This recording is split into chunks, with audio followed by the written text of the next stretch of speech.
കഴിഞ്ഞ ഒരാഴ്ചയായി നീണ്ടുനിൽക്കുന്ന ഒരു ഡസനിലധികം സാധാരണക്കാരുടെ ജീവനെടുത്ത തായ്ലൻഡ് കംബോഡിയ അതിർത്തി സംഘർഷം അടിച്ചും തിരിച്ചടിച്ചും ഒരു പൂർണ്ണ തോതിലുള്ള യുദ്ധമായിരിക്കവേ തായ്ലൻഡിലെ ഇന്ത്യൻ പൗരന്മാർക്ക് നിർദ്ദേശവുമായി രംഗത്തെത്തിയിരിക്കുകയാണ് ഇന്ത്യൻ എംബസി.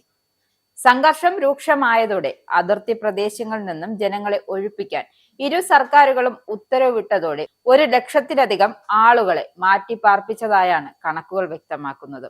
അതായത് അന്താരാഷ്ട്ര നേതാക്കൾ വെടിനിർത്തലിനായി ആഹ്വാനം ചെയ്തിട്ടും ഏറ്റുമുട്ടലുകൾ തുടരുന്നതോടെ ഇന്ത്യൻ പൗരന്മാരോട് മുൻകരുതലെടുക്കാൻ നിർദ്ദേശിച്ചിരിക്കുകയാണ് തായ്ലൻഡിലെ ഇന്ത്യൻ എംബസി.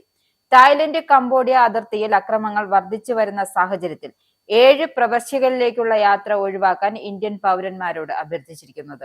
മാസങ്ങളായി സംഘർഷം നിലനിൽക്കുന്ന ദീർഘകാല തർക്ക പ്രദേശങ്ങളിൽ സായുധ ഏറ്റുമുട്ടലുകൾ രൂക്ഷമായതിനെ തുടർന്നാണ് ഈ നിർദ്ദേശം. സ്ഥിതിഗതികൾ ഗണ്യമായി വഷളായതായി എന്ന കാര്യം തായ്ലൻഡിലെ ആക്ടിംഗ് പ്രധാനമന്ത്രി മാധ്യമപ്രവർത്തകരോട് വ്യക്തമാക്കിയിരുന്നു. ഉബോൺ റാറ്റ്ചത്താനി, സുരിൻ, സിസ്കറ്റ്, ഗുരിറാം, സാക്കായോ, ചന്തബൂരി, ട്രാറ്റ് എന്നിവ ഉൾപ്പെടെ നിരവധി പ്രവശ്യകളിലായി 20-ലധികം സ്ഥലങ്ങളിലേക്കുള്ള യാത്ര ഒഴിവാക്കണമെന്നും തായ് അധികൃതർ നിർദ്ദേശിച്ചിരിക്കുന്നു. വ്യാഴാഴ്ച അതിർത്തിയിലുണ്ടായ രൂക്ഷമായ ഏറ്റുമുട്ടലിൽ കുറഞ്ഞത് 16 പേർ കൊല്ലപ്പെടുകയും നിരവധി പേർക്ക് പരിക്കേൽക്കുകയും ചെയ്തിരുന്നു. മരിച്ചവരിൽ കുട്ടികളും ഒരു സൈനികരും ഉൾപ്പെട്ടിരുന്നു. 15 സൈനികർക്കും 30 സാധാരണക്കാർക്കും പരിക്കേറ്റു. ആക്രമണങ്ങളെ തുടർന്ന് 10,000-കണക്കിന് ആളുകൾ വീടുകൾ വിട്ട് പലായനം ചെയ്യാൻ നിർബന്ധിതരായി.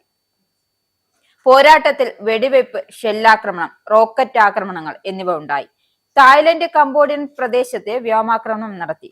വെള്ളിയാഴ്ച 4 അതിർത്തി പ്രവശ്യകളിലായി 1-ലധികം ഇടപെടലുകൾ നടന്നതായും തായ് സൈന്യം വ്യക്തമാക്കുന്നുണ്ട്.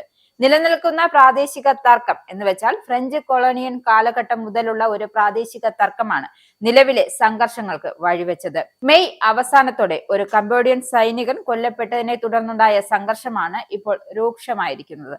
അക്രമത്തിന് പ്രകോപനം സൃഷ്ടിച്ചത് രാജ്യങ്ങൾ പരസ്പരം കുറ്റപ്പെടുത്തുകയും അന്താരാഷ്ട്ര സമൂഹം ഇടപെടണമെന്ന് ആവശ്യപ്പെടുകയും ചെയ്തു. ഇരു രാജ്യങ്ങളും തമ്മിലുള്ള പോരാട്ടം കഴിഞ്ഞ ദിവസം മൂർച്ഛിച്ചിരുന്നു.